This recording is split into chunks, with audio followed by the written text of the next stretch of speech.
Shalom and good day all, this is Tehillim29 back again for another DC comic review for the 4th week of January 2022.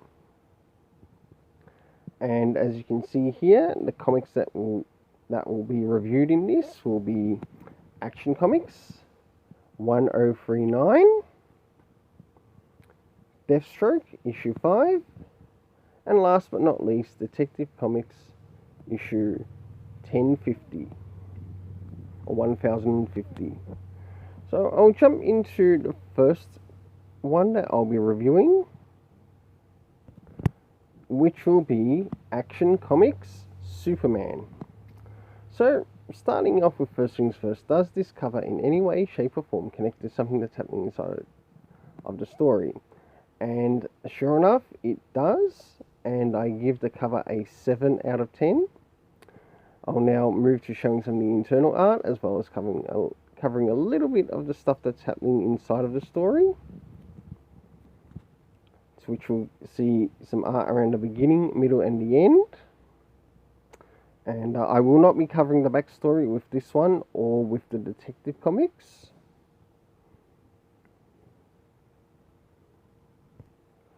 So as we begin in looking at some of the early art in this story, in this, Superman has actually a bit of a journal in this, to where he's actually doing the journal under his name, Clark Kent. So quite possibly it will probably be done to be used to sort of like put in sort of like something at the Daily Planet. As you can see here, others join me, and he's talking about trying to free this oppressed world of Warworld, as he's also going up against some of the monsters that live in this world on Warworld. I'll now jump towards the middle of the story, and this is some of the art around the middle. And as we can see here, there's some more stuff happening in regards to the arena. Of course, what some of his thoughts are.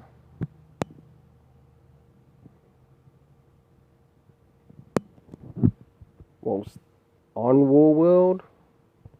And last but not least, we have Midnighter also looking for Apollo, who is here and doing some background reconnaissance work. For the internal art, I gave it a 7 out of 10. Now it's time to jump in regards to the story. To those who know or are even new to the channel, this is how I rate my stories, as the stories pretty much have to go in a way to which it presents if there's any important comic references to any previous comics, to which this one did have, to Action Comics Superman issues 1030 to 1035, which was also called Warworld. The arc was called Warworld Rising. In regards to time, now I do find that time is actually important in storytelling, such as like knowing the hour of the day of which some of these things are taking place, if it's in the afternoon, evening, or early morning. The location, we know it takes place in Warworld, and of course in the arena, and of course some underground passages which did happen to turn up, but they weren't very clearly marked. But did that affect the story rating? You'll soon find out when I reach the story rating. The cast of characters are consisting, of course, of Superman, Midnighter, Mongol,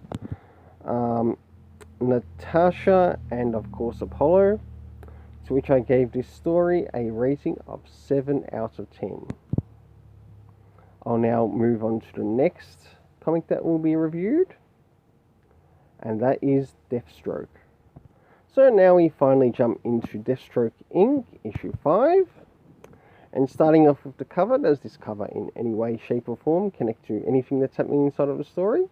Sure enough, it does, and it's really interesting as to how this story is done. But did it go well in the story rating? You'll soon find out when we get to it. So for the cover, does this cover something that happens inside of the story, and sure enough it does, to which I gave the cover a rating of 7.5 out of 10. I'll now show you some of the internal art around the beginning, middle, and of course the end, as well as cover some of the things that were happening in the story. So jumping in the first things first, we have Black Canary along with Deathstroke making their way to go see Prometheus. And this is some of the art around the beginning of the story. I must admit, I really did enjoy the art. I'll now jump to some art towards the beginning, the middle of the story. And this is some of the art around the beginning of the story. And as you can see, it's split down the center, but it's showing what's happening to both of the characters. And last but not least, a little bit more towards the middle of the story, and as you can see here, we've got quite a number of characters here.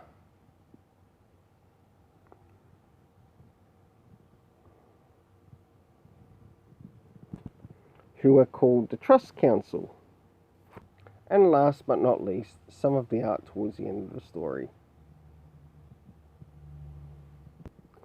For the internal art, I gave it a 7.5 out of 10, the same as the cover, as I've quite enjoyed it. Moving towards the story rating, moving into first things first, did we get any comic references to any of the previous issues, or something connected to what's happening in this run?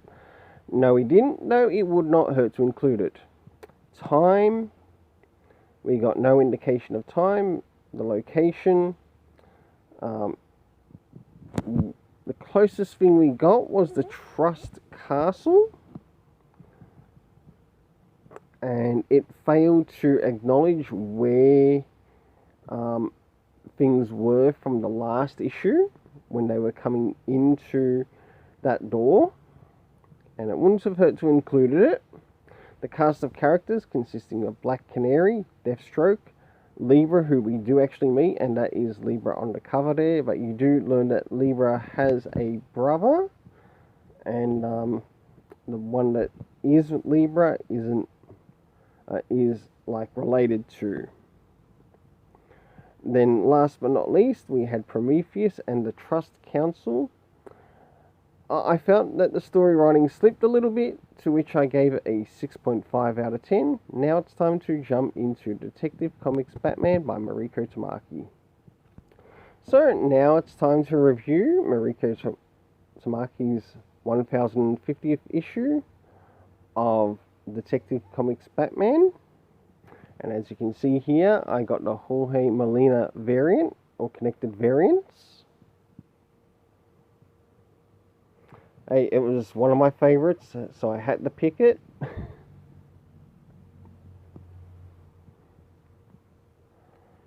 So I'm going to jump into first things first and give the cover ratings.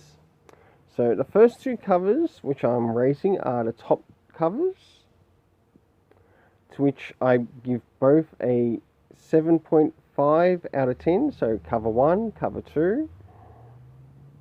And moving into cover 3 and cover 4 of the connected variants, I give an 8 out of 10. So now it's time to jump into the internal art, to which we'll have a look at the beginning, middle, and of course the end.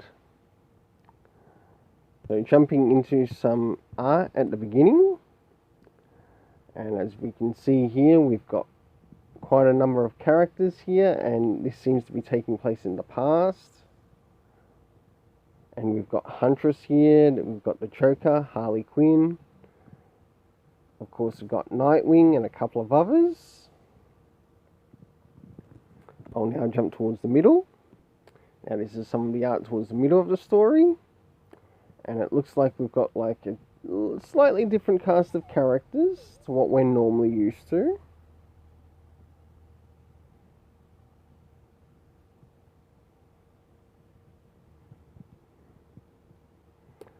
And last but not least, let's go towards the end.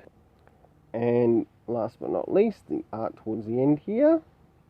And we also learned that Psycho Pirate is actually responsible for making everyone somewhat appear sane with the drugs that are being used. So for the art, I gave it a 7.5 out of 10. Now it's time to give a rating of the story.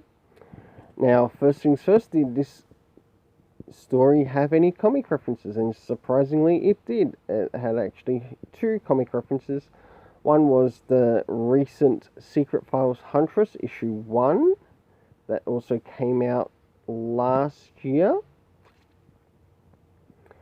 And we also had Batman issue 118 that was referenced to pick up. Moving into the area of time, my goodness, quite a lot was actually covered in regards to time in this, and I think it definitely helped the story. And a lot of this stuff happened in... We had one thing that was happening in the PM, we had some stuff that was happening in the AM, or the morning.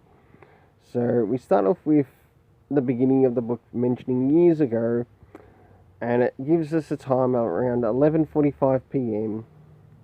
Then we move into 1 month ago, and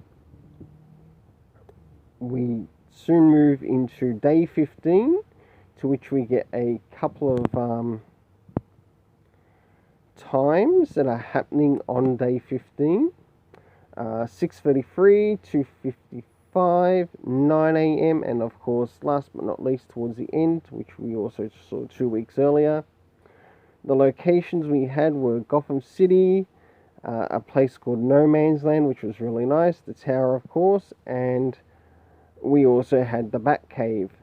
The cast of characters consisting of Batman, Huntress, Nightwing, Joker, Harley, when she was a villain, which was really good, Batwoman, Mr. Freeze, Roger, and last but not least, Psycho Pirate. For the story, I gave it a rating of 7.5 out of 10. Until then, let's keep it colourful and have yourself an awesome day.